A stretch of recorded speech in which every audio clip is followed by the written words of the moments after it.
Hello, আসসালামু আলাইকুম guys. Daily blog by শান্তাতে আপনাদের সবাইকে স্বাগতম। তো সবাই কেমন আছেন? আলহামদুলিল্লাহ আমরা ভালো আছি। এই রমজানে দেখেন দুপুরবেলা বসে শাশুড়ির পছন্দের সেওই কাটছিলাম আর ভাবছিলাম যে আর কি করা যায় ইফতারে।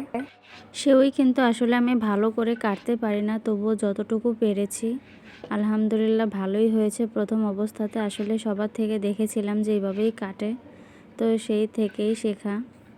তো আমার শাশুড়ি আবার এগুলো চাউলের রুটি দিয়ে খেতে পছন্দ করে, তাই ভাবলাম যে একটু বানিয়ে দেই। তো সেওই যখন কাটছিলাম তো শাশুড়ি মা এসে পাশে বসেছিল আর দেখে খুব খুশি হয়েছে। পরে আমাকে বলছিল যে তুমি এগুলো কাটতে পারো। তারপর আমি বললাম যে আসলে একটু চেষ্টা করছি আর কি।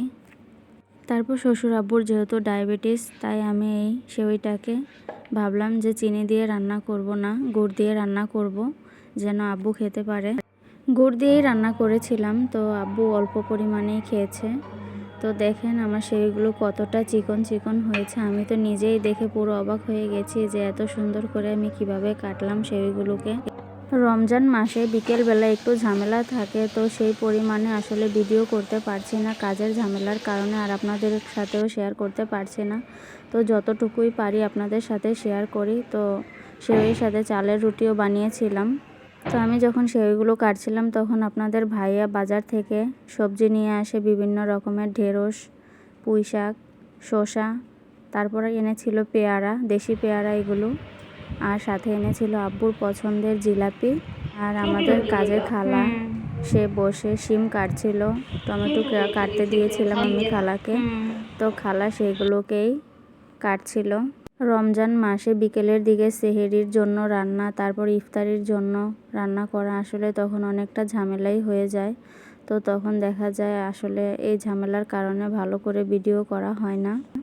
আপনাদের ভাইয়া বাসায় থাকলে দেখা যায় যে আমাকে একটু ইফতারির সময় সাহায্য করতে পারে, আর যদি অফিসে ইফতারের দাওয়াত থাকে, যদি চলে যায়, তো সেদিন আর আমার কাজের অনেকটা চাপ পড়ে যায়, আমি একা হাতে সব শেষ করতে পারি না।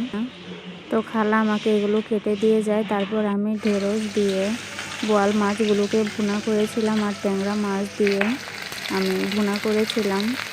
তো এগুলো রান্না করি, আর একটা সাথে শুটকি দিয়ে ভর্তা লাড়া করেছিলাম। আসলে সেটা ভিডিও করা হয়নি, কারণ আসরের আজান দিয়ে দিয়েছিল, তো আর সময় পাইনি, নামাজে চলে যাই, তারপর আর ভিডিও করতে পারিনি।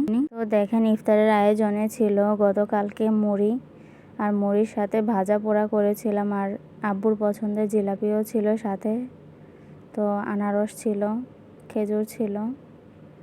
তো এগুলো দিয়েই আমরা ইফতার করেছিলাম। আর ইফতারিতে আসলে পরিবারের সবাইকে নিয়ে যে একসাথে বসে খাই, অল্প খেলেও মনে হয় যে অনেক তৃপ্তি পাওয়া যায়। আর আপনাদের ভাইয়ার হাতের মুড়ি মাখা তো অসাধারণ, বলে শেষ করা যাবে না। আপনাদের ভাইয়া যেদিন মুড়ি মাখায় সেদিন মনে হয় যে আমার খেয়ে পেটটা ভরে, আর যেদিন আমি মাখাই সেদিন আমার খেতে ইচ্ছে করে না। তো সবাইকে অসংখ্য ধন্যবাদ আমাদের সম্পূর্ণ ভিডিওটি দেখার জন্য। আর আমাদের ভিডিও আপনাদের কেমন লাগে অবশ্যই কমেন্ট করে জানাবেন। সবাই ভালো থাকবেন। আসসালামু আলাইকুম।